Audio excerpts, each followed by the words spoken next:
Hello friends, welcome to मांडोवर्ड। आज हम अपनी मेंस उत्तर लेखन अभ्यास का तीसरा वीडियो लेकर आ रहे हैं, जिसमें हम इस बात पर चर्चा करेंगे कि कैसे मेंस के आंसर राइटिंग को अच्छे से अच्छा बनाया जाए, जिससे कि हमें एक उचित मार्क्स प्राप्त हो सके, जिससे हम इंटरव्यू के लिए क्वालिफाई कर सकें।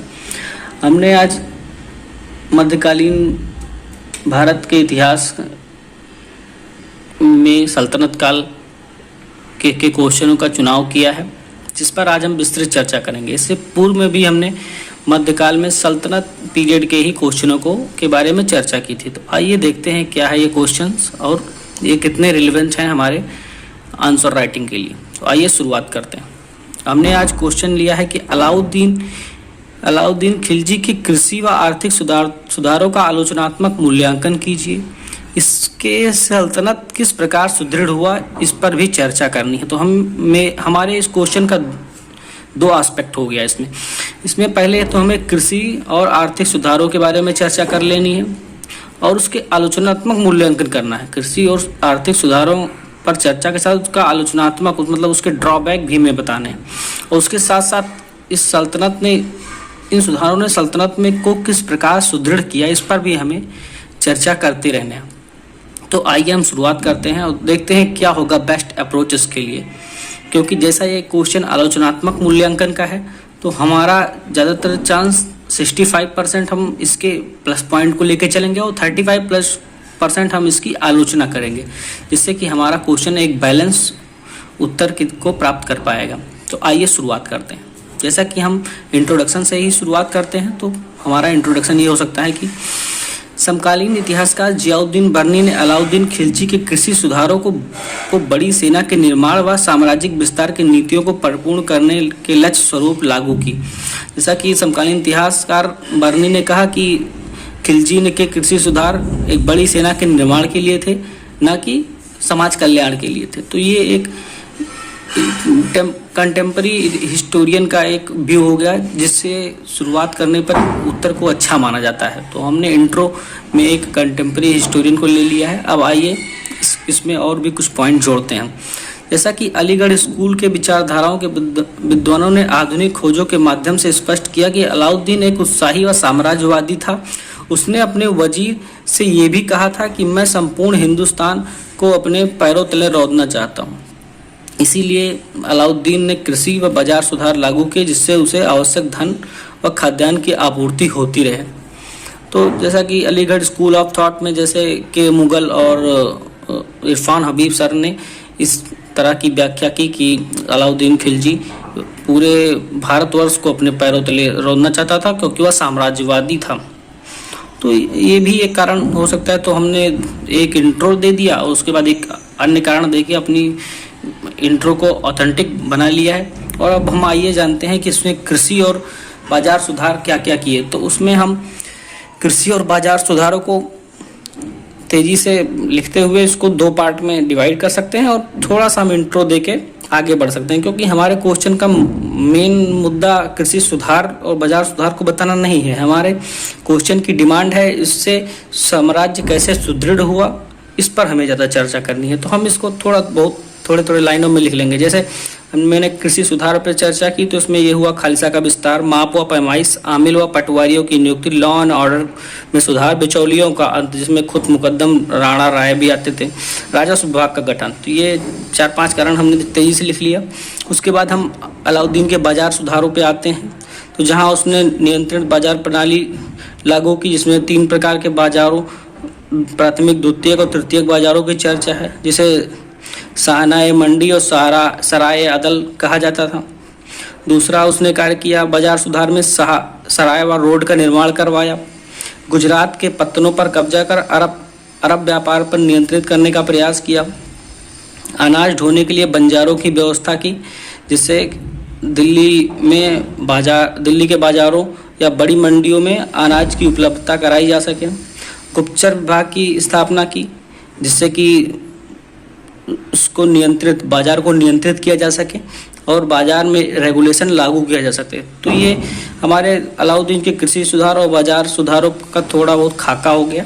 जिससे हमें आइडिया होगा कि अब हमें आगे क्या बढ़ना है, क्योंकि हमारे क्वेश्चन की डिमांड है कि इस सल्तनत ने किस प्रकार सुदृढ़ हुई, इससे सल्तनत किस प्रकार सुदृढ़ हुई। तो हमने ये कारण दे दिए कि हाँ ये सुधार इसने किए, और इससे देखते हैं कि किस प्रकार सुदृढ़ हुई सल्तनत। तो आइए देखते हैं अलाउद्दीन के बाजार व कृषि प्रणाली के लाभ व कमियां। क्योंकि हमें उसका आलोचनात्मक मूल्यांकन करना है, तो पहले हम लाभ की चर्चा कर लेते हैं, उसके बाद हम फिर उसकी हानि कमजोरियों की चर्चा कर लेंगे।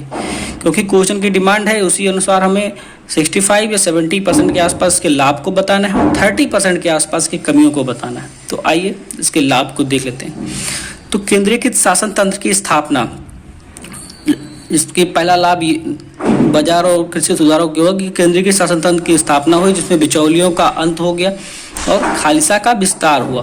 बिचौलियों का अंत और खालिसा के विस्तार होने से शासन मजबूत हुआ, शासन के पास अधिक धन की आमदनी हुई, जिससे शासन और भी विकास कार्य कर सका और सैनिकों की भी भर्ती कर सका। दूसरा, सल्तनत का सुदृढ़ीकरण, सैनिकों की भर्ती, सैनिकों को नगद वेतन। जैसे खालिसा के विस्तार और बिचौलियों के अंश से, जैसा मैंने पहले बताया कि सल्तनत की आमदनी बढ़ी, जिससे उसने सैनिकों की भी भर्ती की। जैसा कि समकालीन इतिहासकार बर्नी लिखता है कि उसने 3.5 लाख की सेना खड़ी करी और उसका उद्देश्य था कि वो अपने राजकोष पर अधिक भार न डालकर इन सुधारों के माध्यम से धन इकट्ठा किया जाए और बड़ी सेना का निर्माण किया जाए। खाद्यान्न की आपूर्ति पर्याप्त आपूर्ति, तो उसने इस सुधारों से जनता भी खुशहाल हुई और कम खर्च और स्पष्टता, बाजार में स्पष्टता आई, जिससे कि बिचौलियों का अंत होने के बाद दाम अपने आप घटते चले गए और उसने नियंत्रित भी किया, जिससे वो दाम बढ़ न सके। तो इन्होंने 2-3 काम इसमें अच्छे किए। और इसमें मंगोल खतरों से सामना, तो चौथा कारण ये हो सकता है उसने मंगोलों से लड़ने के लिए कृषि सुधार और बाजार सुधार किए, जिससे कि मंगोलों के खिलाफ एक बड़ी सेना का निर्माण किया जा सके और मंगोलों को पर्याप्त टक्कर दी जा सके। क्योंकि उस समय मंगोल आक्रमण लगातार बढ़ते जा रहे थे, मंगोल दिल्ली तक भी आ गए थे, दिल्ली के चारों तरफ क्षेत्र को उन्होंने घेर लिया था, परंतु अलाउद्दीन खिलजी के उचित प्रयासों द्वारा उन्हें यहाँ से हटाया जा सका।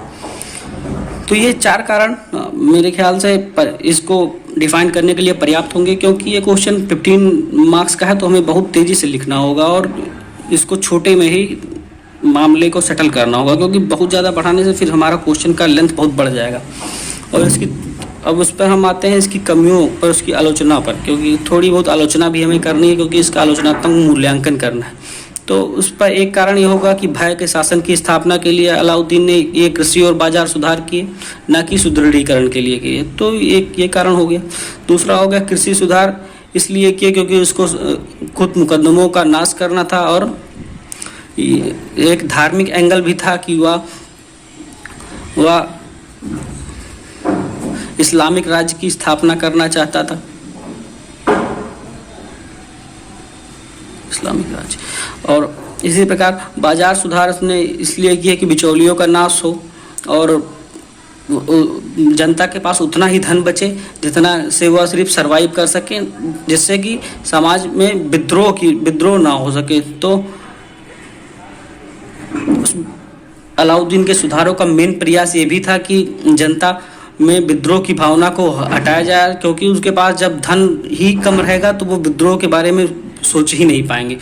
तो अलाउद्दीन खिलजी की ये भी नीति थी, एक हिडन नीति कही जा सकती है कि। तो ये हमारी 3 आलोचनाएं हो गई। हमने इसके पहले लाभ की चर्चा की, फिर आलोचनाओं की चर्चा की, क्योंकि हमें इसमें लाभ 65 से 70% के आसपास लिखने थे, क्योंकि हमें अपना आंसर प्रोग्रेसिव बनाना होता है, और 30-35% हमें इसकी हानियाँ लिखनी होती हैं। जैसा कि हमारा ये कहाँ पर मेन पॉइंट खत्म हो गया, अब हम आगे बढ़ते हैं। अब इसमें हमने एक कंटेम्प्रेरी बर्नी के कई वृत्तांतों का भी वर्णन किया कि बर्नी कहता है कि अलाउद्दीन ने जो भी सुधार किए अपने सत्ता के सुदृढ़ीकरण के किए, ना कि जनता की भलाई के लिए किए। वो राजकोष पर बिना बोझ डाले सैनिकों को धन की आपूर्ति करना चाहता था। तो ये एक कारण हो गया। जैसा कि आधुनिक इतिहासकार में मोरोलैंड कहते हैं कि मूल नियंत्रण का प्रयास मात्र दिल्ली तक ही सीमित था, इसको कोई बड़ा प्रभाव नहीं पड़ा। अमीर खुसरो कहते हैं कि अलाउद्दीन का बाजार नियंत्रण आम प्रजा को राहत देने के लिए था। तो ये चेक बैलेंस का मामला है बहुत से इतिहासकारों में। तो ये तीनों हमें लिखने से हमारे क्वेश्चन की ऑथेंटिसिटी बढ़ जाती है कि हाँ, हमने ये प्रयास किया, क्योंकि हमने उस समय के कंटेम्प्रेरी हिस्टोरियन को भी ले लिया और आधुनिक इतिहासकार को भी इसमें ले लिया है। और आइए इसके निष्कर्ष पार्ट पे हम लोग चलते हैं, जहां हम एक छोटा सा निष्कर्ष बना सकते हैं कि अलाउद्दीन की योजनाओं को लेकर विद्वानों में मतभेद हो सकता है, परंतु उसकी कार्रवाइयों से निश्चित ही सल्तनत को सुदृढ़ीकरण हुआ। तो ये हमारा निष्कर्ष हो जाएगा। तो हम एक अच्छा और बैलेंस उत्तर ये हो सकता है, क्योंकि हमने इसमें उसके लाभ और कमियों की भी चर्चा की, हिस्टोग्राफी की भी चर्चा कर ली, आगे हमने एक निष्कर्ष भी छोटा सा डाल दिया है, और यहाँ पे हमने इंट्रो भी अच्छा कर दिया था, जिससे कि हमें इसमें 15 मार्क्स के क्वेश्चन में हमें इसमें 9 से 10 मार्क्स तो मिल ही जाने चाहिए, क्योंकि हमने कई एस्पेक्ट पे चर्चा कर ली है इस पे।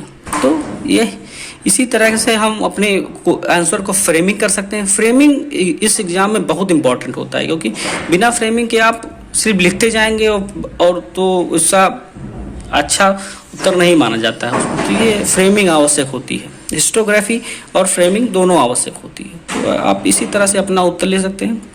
चलिए, मैं नेक्स्ट वीडियो जल्दी ही लेके आऊँगा। चलिए, धन्यवाद। अगर वीडियो आपको अच्छी लगी हो तो लाइक और सब्सक्राइब अवश्य करें। धन्यवाद।